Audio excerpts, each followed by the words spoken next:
සුබ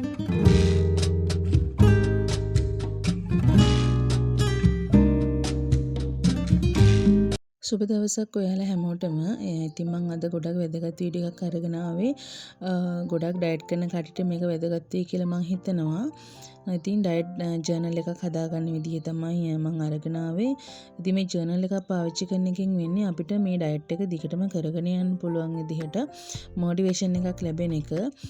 අපි කරන දේවල් හැමදාම නෝට් එකක් විදිහට ලියා ගන්නකොට ඒක ලොකු මොටිවේෂන් එකක් වෙනවා මේ වැඩේට. ඒ වගේම අපි අලුත් අවුරුද්දට එක සයිස් එකක් හරි අඩුවෙන් ලස්සනට ඇඳුමක් අඳින්න පුළුවන් නම් ඒකත් අපිට ලොකු සතුටක්. ඉතින් එන්නේ දේ ඔළුවේ තියාගෙන අපි පෙබරවාරි 1 වෙනිදා ඉඳන් මේ ඩයට් ප්ලෑන් එක දවස් 21ක් අනිවාර්යෙන් කරන්න මාත් එක්ක ඔයාලත් එකතු වෙන්න. මොකද දවස් 21ක් අපි දෙයක් එක දිගට කරගෙන ගියොත් ඒක අනිවාර්යෙන් පුරුද්දක් විදිහට යනවා. ඒ නිසා අපි මුලින්ම දවස් 21ක් ඩයට් ප්ලෑන් එකක් කරලා බලමු. කොහොමද අපේ මේක දිගටම අපිට කරගෙන යන්න පුළුවන්ද කියලා. ඉතින් ඉස්සෙල්ලාම BMI එක හදන විදිහ මේ කියන්නේ. අපි ඉස්සෙල්ලාම BMI කැල්කියුලේටර් එකට ගිහිල්ලා ඊට පස්සේ මෙතන තියෙනවා other units කියලා. ඒකට ගියාට පස්සේ අපිට ලැබෙනවා මෙන්න මේ විදිහට අඩි සෙන්ටිමීටර කරගන්න පුළුවන් අපි. මේ විදිහට අඩි සෙන්ටිමීටර අපි සිලෙක්ට් කරලා ඊට පස්සේ අපි අඩි ගාන මෙතනින් දැම්මහම එහා පැත්තේ සෙන්ටිමීටර කියලා වැටෙනවා. ඊට පස්සේ මෙට්‍රික් යුනිට්ස් වලට ගිහිල්ලා අපේ ඒජ් එක, ජෙන්ඩර් එක, weight එකයි සෙන්ටිමීටර ගාන දැම්මහම මෙන්න මේ විදිහට BMI එකේ ඊතලේ කොහෙද කියලා වැටෙනවා. ඉතින් BMI එකක් කියන්නේ සාමාන්‍යයෙන් බොඩි මාස් ඉන්ඩෙක්ස් කියන්නේ. කියන්නේ අපේ ශරීර ස්කන්ධ දර්ශකය. මේක පුද්ගලයෙකුගේ උසට සරිලන බර තමයි මේකෙන් බලන්නේ එයා සෞඛ්‍ය සම්බන්ධ නැද්ද කියලා. ඉතින් මගේ ඔබේසිටි කියන තැනට තමයි වැටෙන්නේ. ඒ කියන්නේ අධික තරබාරු කියන එක. ඉතින් මගේ BMI එක ගොඩක් වැඩි. ඉතින් මෙන්න ඉතින් රතු පාට පැත්තෙන් තමයි BMI එක මගේ තියෙන්නේ. ඉතින් normal 25 වෙනකන් මම හදා ගන්න ඕන. එතකොට මගේ BMI එකේ 34.8 කිලෝග්‍රෑම් තියෙනවා. මේ මං ලියාගෙන තියෙන දැනට පවතින බරයි. මං කොච්චර කිලෝ ගන්න අඩු කරගන්න ඕනද කියලා. ඊට පස්සේ මං weight loss journey එක කියලා මෙන්න මේ වගේ හදාගෙන තියෙනවා කොටු ටිකක්. මගේ තියෙන බර සහ මං කොච්චරක් ප්‍රමාණයක් බර අඩු කරගන්න ඕනද කියලා කොටු වලින්. එතකොට මම හැම මාසෙම අඩු කරගන්න කොටුව මේ විදිහට පාට කරන්න තමයි හිතන් ඉන්නේ.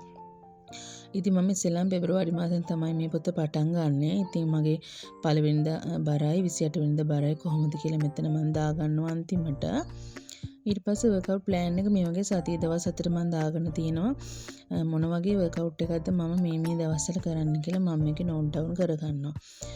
යෝගා තියෙනවා, ඩාන්ස් කරන්න පුළුවන්, ෆුල් බොඩි විදිහට එක්සර්සයිස් කරන්න, ඊට පස්සේ අපර් බොඩි ඒ වගේ දාගන්නවා. ඊට පස්සේ මෙෂර්මන්ට් එක මම සතියෙන් සතියේ චෙක් කරන්න හිතාගෙන ඉන්නවා. පපුව, ඉන, උකුල, ඒ විදිහට උරහිස හැම එක මේ විදිහට සති 4ට චෙක් කරලා දාගන්න හිතන් ඉන්නවා මම. ඊට පස්සේ මීල් ප්ලෑන් එක මෙන්න මේ විදිහට මම හදාගන්න හිතන් ඉන්නවා. උදේටයි දවල්ටයි මම එකම කෑමක් තමයි ගන්න හිතන් ඉන්නේ. ඩිනර් එක තමයි වෙනස් වෙන්නේ. ඉතින් සති 4ට දවස් 7ට මේ විදිහට පොඩියට මම අප්ඩේට් එකක් දාගන්නවා. ලොකු දේවල් මම කැමට ගන්න හිතන් ඉන්නේ. අපි සාමාන්‍ය කන බොන දේවල් තමයි ගන්න හිතන් ඉන්නේ. ඉතින් මෙන්න මේක නම් ගොඩක් වැදගත් no sugar tracker එක.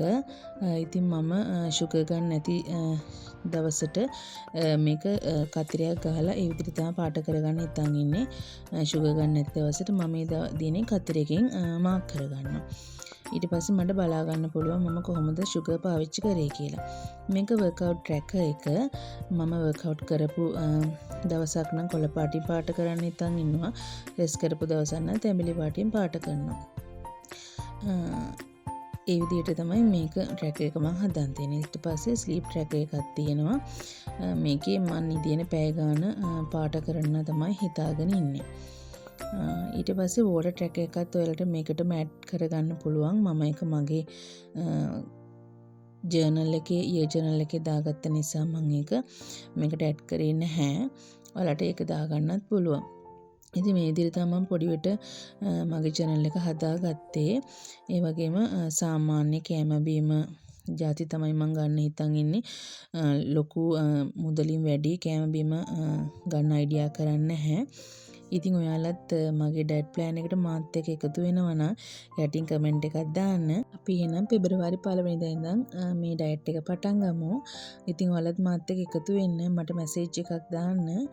එහෙනම් අදට ගිහින් එන්න. මං හිතනවා ඔයාලට මේ වීඩියෝ එක ගොඩක් වටීවි කියලා.